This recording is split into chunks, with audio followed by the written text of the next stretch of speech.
பொண்டாட்டின்றவ வேலை செய்யறதுக்கு ஒரு வேலைக்காரியா மட்டும்தான் இருக்கிறான்னு நினைக்கிற மனப்பான்மை என்னைக்கு மாறுதோ அன்னைக்கு தான் இந்த வரதட்சணை கொடுமை வந்து மாறும். நான் என் பர்சனல் லைஃப்ல நான் கொடுத்துருக்கேன். கம்ப்ளைண்ட் எடுக்க மாட்டாங்க. கல்யாணம் ஆனதுக்கு அப்புறம் உன்னோட எல்லாமே உன் புருஷனுக்கு தான் சொந்தம்னு சொல்றாங்க. இது எந்த வகையில நியாயம்? இதுக்கான சட்டம் எப்படி இருக்குன்னு தெரியல. ஒரு பொண்ணுக்கு வந்து என்னன்னா சம்பாதிச்சு அந்த பணம் வந்து அவங்க வீட்டுக்கு தான், அதாவது ஹஸ்பண்டோட வீட்டுக்கு மட்டும்தான் செலவு பண்ணணும்னு நினைக்கிறாங்க. ஆனால் கணவன் வந்து என்ன எவ்வளோ சம்பாதிச்சாலும் அவங்க அப்பா அம்மா கொடுக்கலான்னு நினைக்கிறாங்க. இதுதான் என்னை பொறுத்தவரை வரதட்சணைக்கான இதுன்னு நினைக்கிறேன். இப்போ ஒரு இடம் வாங்கினாலும் அது அவங்க குடும்பத்துக்காக அவங்க இடம் வாங்குறோம் நகையை கொடுன்னு கேட்குற உரிமை இருக்குது. அந்த உரிமை யார் கொடுத்தா? எங்கள் அப்பா அம்மா சம்பாதிச்சு எங்களுக்கு நகை போடுறாங்க. எதுக்காண்டி போடுறாங்க? நாங்கள் நகை போட்டு ஒரு கல்யாணத்துக்கு போகணும், ஒரு 4 விசேஷத்துக்கு போகணுன்றதுக்காக தான். ஆனால் அந்த நகையை வாங்கி அவங்க இடம் வாங்குறதுக்கோ அவங்க சொத்து சேர்க்கறதுக்கோ அவங்க பிள்ளைகளுக்கு ஒன்று பண்ணணும்னா பெற்றவங்களும் அவங்க பண்ணணும். எங்களோட நகையை வாங்கக்கூடாது, எங்கள் நகையில் கை வைக்கக்கூடாது.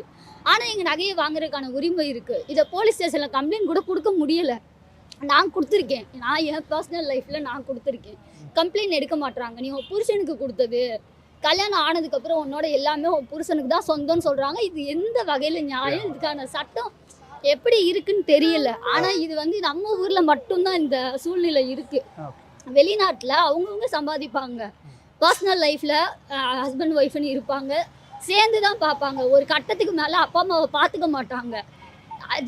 நான் வந்து எல்லா பையனோட அப்பா அம்மாவுக்கும் சொல்கிறேன், நீங்கள் வந்து கஷ்டப்படுறீங்களா, உண்மையிலே கஷ்டப்படுறீங்களா, 1000 ரூபா 2000 ரூபா கொடுத்து உதவி பண்ணலாம்.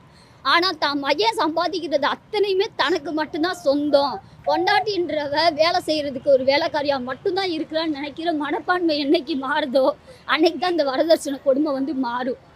இது நான் ஏன் இவ்வளோ தூரம் நான் ஆதங்கமாக சொல்கிறேன் அப்படின்னா, ஒவ்வொருத்தவங்களும் மருமகளை வேலைக்காரியாக மட்டும்தான் வைக்கிறாங்க. அவள் சம்பாதிச்சு வீட்டை பார்க்கணுமா, தான் மையன் சம்பாதிக்கிறத மொத்தமாக அவங்க வாங்கிடுவாங்களாம்.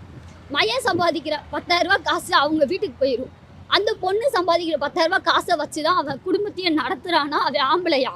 நான் கேட்குறேன். அவன் ஒரு ஆணுன்னு சொல்கிறதுக்கு என்ன தகுதி இருக்குது அவனுக்கு?